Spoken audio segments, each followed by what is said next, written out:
जमादियुसानी का चांद तलू हो चुका, यकम जमादियुसानी है और ये अयाम मखसूस हैं बिनते पैगम्बर, दुख्तर रसूल, मादर हसनैन, ज़ौजा अमीरुल मोमिनीन, सैयदत निसाइल आलमीन जनाब सैयदा फ़ातिमा ज़हरा सलामुल्लाह अलैहा की शहादत के साथ इन अयाम में पूरी दुनिया में रहने वाले अहले बैत अलैहिमुस्सलाम के चाहने वाले इन दिनों को जनाब सैयदा की मज़लूमियत, जनाब सैयदा की शहादत के तौर पर मनाते हैं।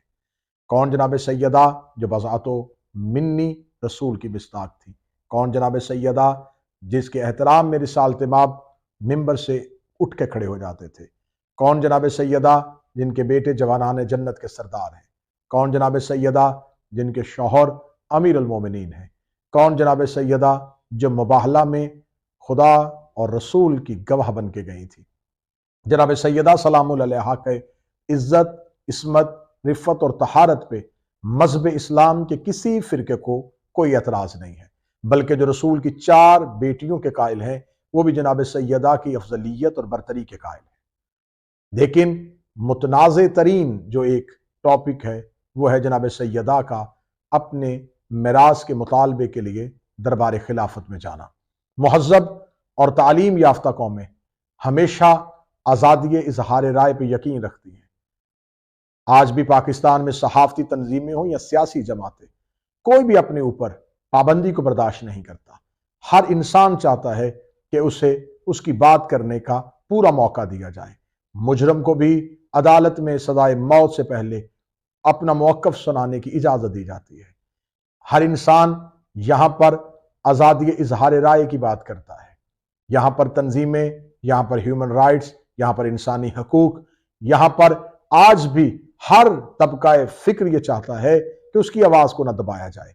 लेकिन जब अहले बैत के हकूक की बात आती है, जब ख़ानदान रसूल की बात आती है, तो फिर इस कानून को बदल दिया जाता है।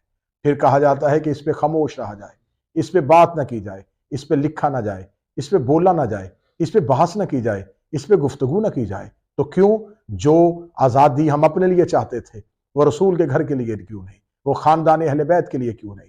वो रसूल की बेटी के हक के लिए क्यों नहीं? हम चाहते हैं हम आसन अंदाज में आपसे यकम, 2 और 3 जमादियुसानी की मुनासबत से हर रोज एक सवाल अपने बरादरान अहले सुन्नत से जरूर करें, ताकि वो इस सवाल को सोचें, समझें, फिर इसका जवाब ढूंढने की कोशिश करें। हमारा सवाल यह है कि जनाब सैयदा सलामुल्लाह अलैहा का अपने मिरास के मुतालबे के लिए दरबार खिलाफत में जाना, इसमें कोई दो राय नहीं। इसमें किसी ने कोई एतराज नहीं किया कि जनाब सैयदा ने मिरास का मुतालबा नहीं किया था। एतराज इस बात पे होता है कि वो मुतालबा जायज था या नाजायज था, वो मुतालबा करना चाहिए था या नहीं करना चाहिए था, वो प्रॉपर्टी, वो जकीर जनाब सैयदा का हक थी या नहीं थी। हम इस पे बहुत बहस कर चुके, हमारी बहुत सी तकारीर और बहुत से गुफ्तगू के सेशन जो है हम रिकॉर्ड करवा चुके, वहां पर किताबों के हवाले, तारीखी हवाला जात हम आपके सामने रख चुके। अब बात है सिर्फ ज़हनी इस्तदलाल की, अब बात है सिर्फ ज़हनी तौर पे हकाइक को तस्लीम करने की।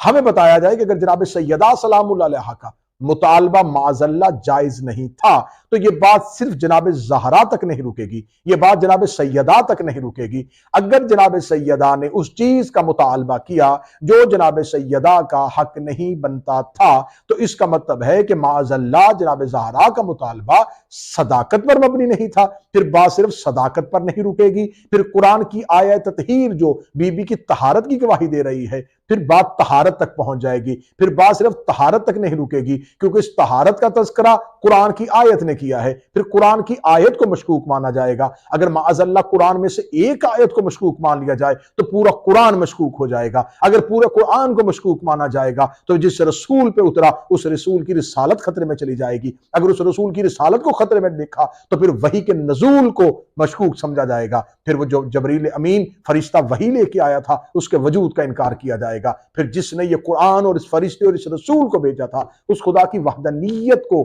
तस्लीम नहीं किया जाएगा। तो इसका मतलब है कि बात सैयदा के मुतालबे से चलेगी और खुदा की तौहीद तक चली जाएगी।